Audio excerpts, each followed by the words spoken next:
Hello one and all, welcome to The Division. My name is Beeg and I am here to talk about the beta and what I've made of it so far. Playing the first hour of any game really does give you that decision whether you like the game or not. The first hour I played of The Division, loved it. You start off in the game with a smooth transition from the cutscene straight into the gameplay, and you're greeted with the graphically gorgeous setting of New York. From here, you take a walk to get grips with your surroundings, and from there, you're into the streets and you're ready to do business. What I found with the game is it does rely on teamwork, and it feels really satisfying when you are working in a team. When you're wandering the streets and exploring places with each other, makes the game a lot more fun. It's better than walking around on your own. I would say that the game is definitely a lot more fun when you're working in a team, especially in the dark zone, which I'll get into a little bit later. But the game can be played solo, so if you do want to run around on your own, you can do that if you want to, so you're not tied down to the group options. But I would recommend that the game is played with a couple of other people, because it does make the game a lot easier, especially if you're going to be trying to find things or you're going to be trying to take a few enemies on at the same time. It does make the game a lot more enjoyable when you're playing it with someone else. Now, while this is only the beta that I've played so far, the gameplay does feel really smooth. I think the cover system works really well, and you're able to get to different areas by just looking where you want to go and pressing a button. You're able to access rooftops and various buildings to loot them, and sometimes you're even running into enemies, which, to be fair, can be quite easy to kill. Sometimes you can run into tougher enemies though. They are highlighted by different colour health bars, and sometimes they can be easy to kill. It depends if you have someone else trying to put fire onto them as well. I am hoping that when the game is fully released, enemies do have more health, so that they are harder to get rid of. There will be an option in the full game to actually change difficulty of missions, so you can change it from normal to hard, for example, and enemies are harder to take out because they will have more health and they will put more damage onto you. So while I'm pleased with that, I do hope that enemies in general on normal mode can be tougher to get rid of. The damage system I think is actually quite good. It's like a typical RPG where if you take a shot, obviously you'll take down a certain amount of health, but the Division is slightly different because obviously you're using guns against the enemy.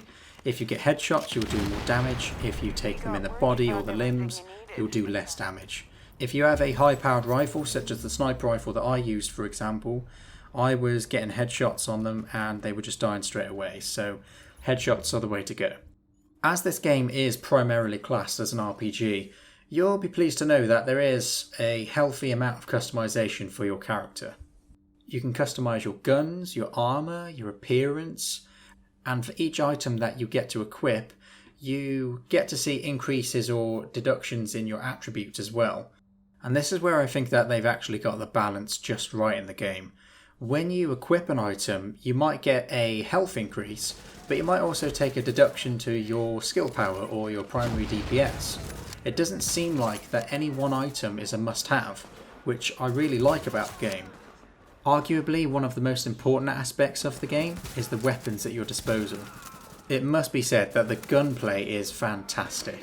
The guns feel like they do damage when they're fired, and the recoil makes sense depending on what gun you're actually firing. What is satisfying is when you're able to modify your guns with various attachments, and these can be looted from enemies or picked up through salvaging apartments, for example. What I've been able to set up is an M4 with an extended magazine, a suppressor, holographic sight, and for each attachment that I add onto the gun, it comes with increases to the attributes, such as damage or critical hit chance. By what I've seen, there is plenty of customization on offer, and it's not just the same attachments that you'll find over and over again. There are different variants of the attachments that you can find as well. So you may be able to find different skins, sights, muzzles for example, and they all have different attribute changes, which is nice to see. I played a decent amount of the beta, and by the looks of it they had a nice balance on the content on what was available to us. It gave you a preview of how the game will be when it's released. The main story and the side missions do seem quite lengthy, and the massive open world gives you the hope that the game will take a long time to complete and really build up your character.